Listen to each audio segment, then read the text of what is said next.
अवधूत चिंतन श्री गुरुदेव दत्त. श्री स्वामी समर्थ. सगळ्यांचं आपल्या चॅनलमध्ये खूप खूप मनापासून स्वागत आहे. स्वामी महाराज तुमच्या सगळ्या चांगल्या इच्छा पूर्ण करू, स्वामींच्या कृपेने तुमचा दिवस शुभ जाऊ ही स्वामीचरणी प्रार्थना करते आणि मी आपल्या आजच्या व्हिडिओला सुरुवात करते. तर 2 सप्टेंबरला आहे श्रावणी सोमवार आणि तसंच बघा सोमवती अमावस्या सुद्धा आहे आणि आपला सोमवार म्हणजे श्रावण महिन्यातला शेवटचा सोमवार 5वा सोमवार आलेला आहे.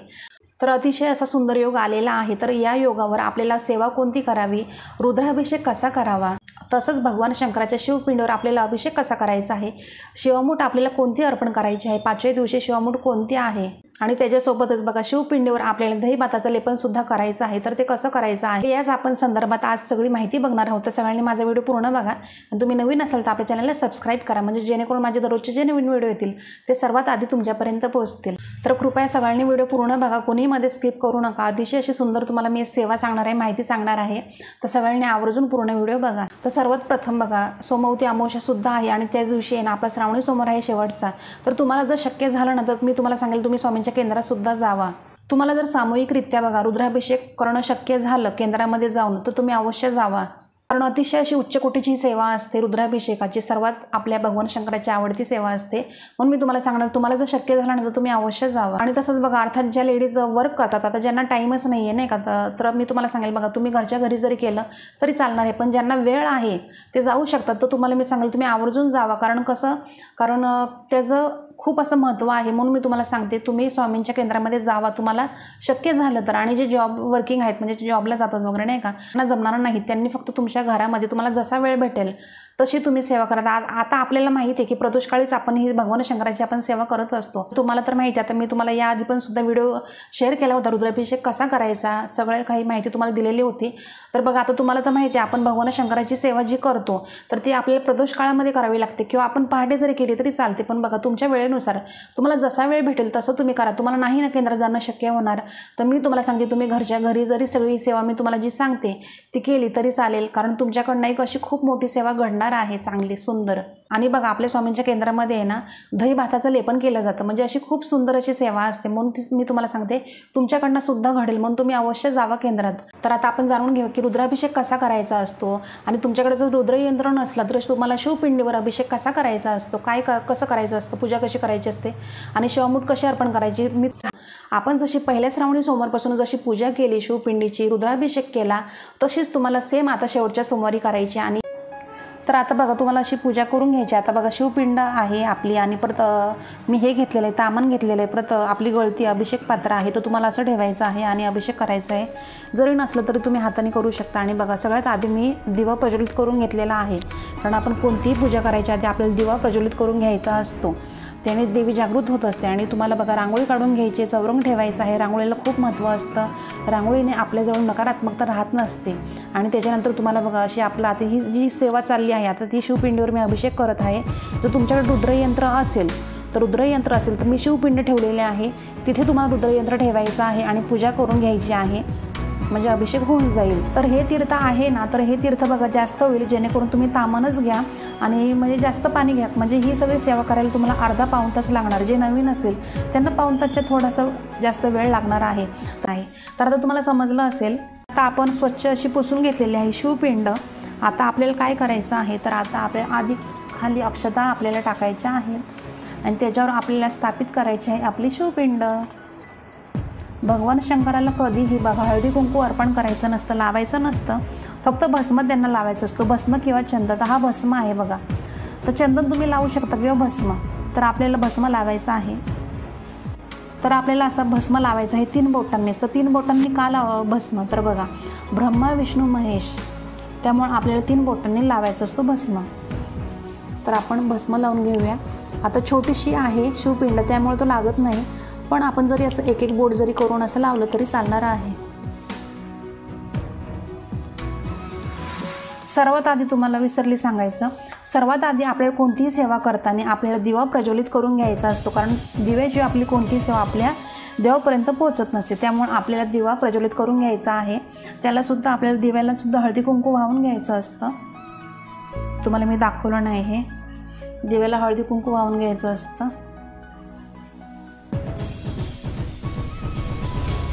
तर आता मी फूल त्यांना अर्पण करून घेते सफेदच. आपल्या भगवान शंकरांना धोत्र्याचं फूल आवडतं तर हे धोत्याचं फूल नाही, आता माझ्याकडे जे आहे ते मी तुम्हाला दाखवलेलं आहे. आणि त्याच्यानंतर आपल्याला बेल अर्पण करायचं आहे. बघा, बेलपत्राचं तुम्हाला थोडंसं देठ तोडायचं आहे आणि तुम्हाला नंतर अर्पण करायचं आहे. आणि कधीही बघा, सरळ अर्पण करायचं नाही शिवपिंडीवर, कधी अर्पण करायचं नाही बेलपत्र सरळ. आपल्याला असं पालथं अर्पण करायचं असतं. आता मी पालथं अर्पण करून घेते. ओम नमः शिवाय. आणि त्याच्यानंतर हे धोत्र्याचं फळ आहे तर तुम्ही त्यांना अर्पण करते. ओम नमः शिवाय. अशा प्रकारे तुम्हाला सजावट करून घ्यायची आहे. आता मी सजावट करून घेतलेली आहे आणि तुम्हाला अशी पूजा मांडणी करून घ्यायची आहे. त्याच्यानंतर तुम्हाला धूपसुद्धा लावायची, अगरबत्ती तशीच ओवाळायची आहे. आणि बघा, पूजा झाल्यावर तुम्हाला आरती करायची आहे आणि त्याच्या आधी तुम्हाला शिवमूठसुद्धा अर्पण करून घ्यायचे, व्हायचे आहे शिवमूठ. तर 5व्या सोमवारी शिवमूठ आहे सातू, तुम्हाला सातू व्हायचे आहेत. हा जो व्हिडिओ आहे तुम्ही बघितला तो माझा आधीचा व्हिडिओ आहे. तर तुम्हाला मी पहिला शेअर केलेली होती, ही रुद्राभिषेक कसा करायचा ही माहिती तुम्हाला शेअर केली होती. तर तोच व्हिडिओ मी तुम्हाला परत दाखवलेला आहे. आता हा शेवटचा सोमवार आहे. तर बघा, तुम्हाला आता आपल्या श्रावण महिन्यामध्ये तुम्हाला जर कोणाला जमलं नसेल, भगवान शंकराच्या मंदिरामध्ये जायला जमलं नसेल, तर तुम्हाला मी सांगेल आता शेवटचा सोमवार आहे, श्रावणी सोमवार, तर तुम्ही अवश्य जावा. तर आता आपण बघूया आपल्याला घरच्या घरी शिवपिंडीवर आपल्याला दही भाताचं लेपन कसं करायचं आहे. तर दही भाताचं लेपन कधी करायचं, तर बघा, प्रदोष काळामध्ये करू शकता किंवा तुम्ही जरी पहाटे केलं, जरी तुम्हाला बघा तुम्ही जॉब करताय, तुम्हाला टाईमच नाही, तर मी तुम्हाला सांगेल तुम्हाला जसा वेळ भेटेल तशी तुम्ही ही पूजा म्हणजे दही भाताचं लेपन तुम्ही करू शकता तुमच्या वेळेनुसार. तर तुम्हाला काय करायचं आहे बघा, तुम्हाला थोडा भात शिजवायचा आहे, मीठ टाकायचं नाही आहे भातामध्ये, तुम्हाला आळणीच भात शिजवायचा आहे. तर बघा, तुम्हाला खूप असं जास्त नाही शिजवायचं, फक्त थोडासा शिजवायचा. कारण बघा, तुम्हाला मी सांगते, कारण आपली घरामधली जी शिवपिंड असते तर ती छोटीशी असते ना, आणि आपल्या स्वामींच्या केंद्रामध्ये शिवपिंड असते तर ती खूप मोठी असते. त्यामुळे ते खूप मोठं असं हे करतात, दही भाताचं लेपन करतात नाही का, दही भात घेतात. तर मी तुम्हाला सांगेल की आपल्याला घरातच करायची आहे. तर आपल्या घरामधली शिवपिंड छोटीशी असते, त्यामुळे तुम्ही एकदम थोडासा भात घ्यायचा आहे आणि दही घ्यायचं आहे. तुम्ही काय करायचं बघा, जास्त दही पण नाही आणि बघा जास्त पातळसुद्धा ते लेपन झालं नाही पाहिजे आणि जास्त घट्टही नाही, म्हणजे मीडियम तुम्ही घ्यायचं आहे. म्हणजे कारण कसं ते लेपनसुद्धा बसलं पाहिजे बरोबर शिवपिंडीवर तो जो. आणि बघा, आता शिवपिंडीचा जो वरचा भाग असतो तर त्याला बरोबर तुम्ही लावून घ्यायचा आहे लेपन, आणि जो खालचा भाग असतो तर त्यालासुद्धा व्यवस्थित लावून घ्यायचं आहे. तुम्ही भातही जास्त घेऊ नका आणि त्याच्यात दही जास्त घेऊ नका. बघा, भात जरी 2 चमचे घेतलं तरी तुम्ही 1 चमचाच फक्त दही घ्या, असं करा. कारण कसं आपल्याला जास्त पातळ नको आहे, लक्षात ठेवा फक्त तुम्ही. थोडक्यात काय तर बघा, आपल्याला दही भाताच्या लेपनाने आपल्याला आपली शिवपिंड सजवायची आहे पूर्णपणे, म्हणजे पूर्णपणे आपल्याला लेपन लावून घ्यायचं आहे त्या शिवपिंडीला. तर हे सगळं झाल्यावर आपल्याला काय करायचं आहे, तर आपल्याला एक सेवा करायची आहे. तर बघा, आपली शिवअष्टोत्तर नामावली बघा, नित्यसेवेच्या पुस्तकामध्ये आहे शिवअष्टोत्तर नामावली, म्हणजे भगवान शंकराची 108 नावे, तर त्याचा आपल्याला मंत्रजप करायचा आहे. तर ही जी 108 नावे आहेत भगवान शंकराची, तर आपल्या नित्यसेवेच्या पुस्तकामध्ये आहे. तर मी तुम्हाला खूप वेळा सांगते की आपल्या नित्यसेवेचं पुस्तक आपल्याकडं पाहिजे म्हणजे पाहिजेच. अतिशय म्हणजे काय 30-40 रुपयाला आहे, ते काही महाग नाही आहे एवढं. मग मी तुम्हाला सांगेल, कारण कसं असतं ना, आपल्याला मग जास्त पुस्तकं काही गरज नाही लागत बघायची. कारण आपली सगळी जी आपण सेवा करत असतो, दर महिन्याला जी सेवा करतो, त्या सगळ्या सेवा आपल्या नित्यसेवेच्याच पुस्तकामध्ये असतात. त्यामुळे मी तुम्हाला सांगेल, तुमच्याकडे जर नसेल तर तुम्हाला अवश्य घ्यायचं आहे. आपल्या स्वामींच्या केंद्रामध्ये भेटून जातं, तुम्हाला तुमच्या जवळपासच्या केंद्रामध्ये तुम्हाला भेटून जाईल आपल्या नित्यसेवेचं पुस्तक. कारण ते आपल्याकडं असणं खूप गरजेचं असतं. कारण आपण स्वामी भक्त आहोत, तर आपल्याला बघा आपल्या सेवासुद्धा असतात, तर आपल्याला पुस्तकाची गरज असते. म्हणून मी तुम्हाला सांगेल, तुम्ही नित्यसेवेचं पुस्तक तुमच्याकडे नसेल तर तुम्ही अवश्य घ्या. आणि बघा, आता त्यांच्याकडं नसेल, तुम्हाला 108 तुम्हाला तुम्ही आता विचार कराल की माझ्याकडं आता ज्यांच्याकडं नाही आहे पुस्तक नित्यसेवेचं, मी त्यांच्यासाठी सांगत आहे. तर तुम्ही फक्त यूट्यूबला जरी लावून दिलं शिवअष्टोत्तर नामावली भगवान शंकराची 108 नावे तरी चालणार आहे. बघा, तुम्ही सर्च करा, तुम्हाला भेटून जाईल. आणि मग तुम्ही काय करायचं, लावायचं यूट्यूबला लावून श्रवण करा, किंवा तुम्हाला जर तुमच्याकडे जर असेल पुस्तक तर तुम्ही स्वतः पठण करा. शिवअष्टोत्तर नामावली 108 वेळा नावं घ्या भगवान शंकराची. आणि जे आपलं बेलपान असतं, बेलपत्र, तर ते तुम्हाला आपल्या शिवपिंडीवर तुम्हाला अर्पण करायचं आहे. अर्पण करायचं आहे, परत घ्यायचं, परत दुसरं ठेवायचं तेच, आणि परत घ्यायचं, परत ठेवायचं, परत घ्यायचं, म्हणजे असं तुम्हाला करायचं. म्हणजे 108 तुमचं होऊन जाईल त्याच्यात एकाच याच्यावर. आणि बघा, जर तुम्हाला 1000 जर भेटले तर अतिशय उत्तम बेलपानं, आणि जर नाहीच भेटले, जरी 108 जरी भेटले तरी चालेल, किंवा नाहीच तर फक्त एकावरच तुम्ही हे सगळी ही सेवा करा तरी चालणार आहे. आणि ज्यांना जमणार नाही शिवअष्टोत्तर नामावली बोलायला, त्यांनी काय करायचं, ओम नमः शिवाय, ओम नमः शिवाय, ओम नमः शिवाय या मंत्राचा जप करायचा 108 वेळा. आणि ही सेवा आपली झाल्यावर आपल्याला काय करायचं, तर दही भाताचं बघा लेपन केलेलं आहे शिवपिंडीला, तर शिवपिंडीचं ते हळदीचं लेपन येते तोंडात, तर ते दही भाताचं लेपन आहे ना ते पूर्णपणे तुम्ही काढून घ्यायचं आणि स्वच्छ करायचे शिवपिंड आणि तिला तिच्या जागेवर ठेवायचं आहे तुम्ही बघा. आणि सर्वात महत्त्वाचं, तुम्ही जे दही घेणार आहे, मी तुम्हाला आधी नाही सांगितलं, तुम्ही जे दही घेणार आहे त्याच्यामध्ये साखर टाकायची नाही आहे आणि भातामध्ये मीठ टाकायचं नाही. फक्त भात घ्यायचं आळणी आणि दही घ्यायचं, एवढंच करायचं बस. आता आपण जे लेपन करतो ना, दही भाताचं लेपन करतो शिवपिंडीवर, तर ते लेपन आहे ना सगळ्यात शेवटला करायचं असतं. आता परत तुम्ही बोलाल की ताई आम्ही शिवमूठ वाहिली, आता दही भाताचं लेपन केलं तर लगेच स्वच्छ करायची का शिवपिंड? तर हो ताईंनो दादांनो, आपण शिवपिंड लगेच आपण स्वच्छ करून घ्यायची आणि तिला तिच्या जागेवर ठेवायची, तशीच ठेवायची नाही, कारण आपला हा शेवटचा सोमवार आहे. आणि बघा आपल्या केंद्रामध्ये सुद्धा आहे ना दरवर्षी ही सेवा होते, म्हणजे केली जाते.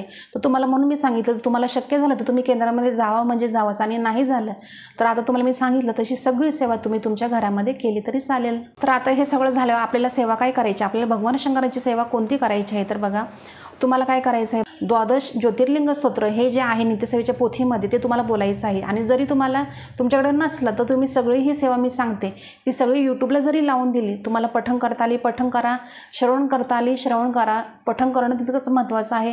श्रवण आपण काम करता करता जरी तुम्ही श्रवण केलं तरी ते सुद्धा तितकंच महत्त्वाचं आहे. म्हणून तुम्हाला जमेल तसं तुम्ही करू शकता, तुम्हाला जसं शक्य होईल तसं तुम्ही सगळं काही सेवा करू शकता. तुम्हाला काय करायचं आहे, शिवस्तुती बघा, शिवस्तुती तुम्हाला माहितीच असणार, यूट्यूबला तुम्हाला भेटून जाईल. कैलास राणा शिवचंद्रमौळी ही आहे शिवस्तुती, तर तुम्हाला ती बोलायची आहे. त्याच्यानंतर तुम्हाला बघा आपल्या भगवान शंकराचा महामृत्युंजय मंत्र, ओम त्र्यंबकम यजामहे सुगंधी पुष्टी वर्धनम उर्वारुकम बंधनम मृत्युंजय मोक्षम मामृतांत, हे तुम्हाला बोलायचं आहे 108 वेळा. आणि बघा तुम्हाला सर्वात महत्त्वाचं, तुम्हाला शिवलीलामृतचा 11वा अध्याय पठण करायचा आहे, कारण आता आपला हा श्रावणी सोमवार शेवटचा सोमवार आहे.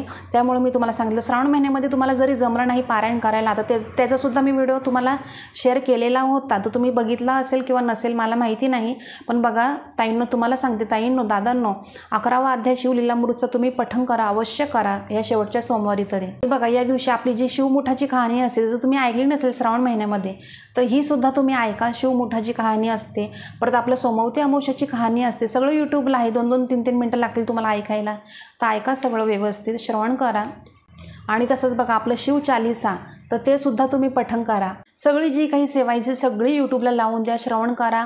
आणि जर तुमच्या घरामध्ये जरी असतील सगळं काही मंत्रस्तोत्र सगळी पुस्तकं, तर तुम्ही सगळं पठण करा. बघा आता ज्यांना जमणारच नाही काहीच सेवा करायला, कोणतीच काहीच तुम्हाला येतच नाही, तर मी तुम्हाला सांगते फक्त तुम्ही ओम नमः शिवाय ओम नमः शिवाय ओम नमः शिवाय या जरी मंत्राचा जरी जप केला तरी दिवसभर तुम्ही सोमवारी चालणार आहे. कारण आपला हा श्रावणी सोमवार लास्ट सोमवार आहे, शेवटचा सोमवार आहे 5वा.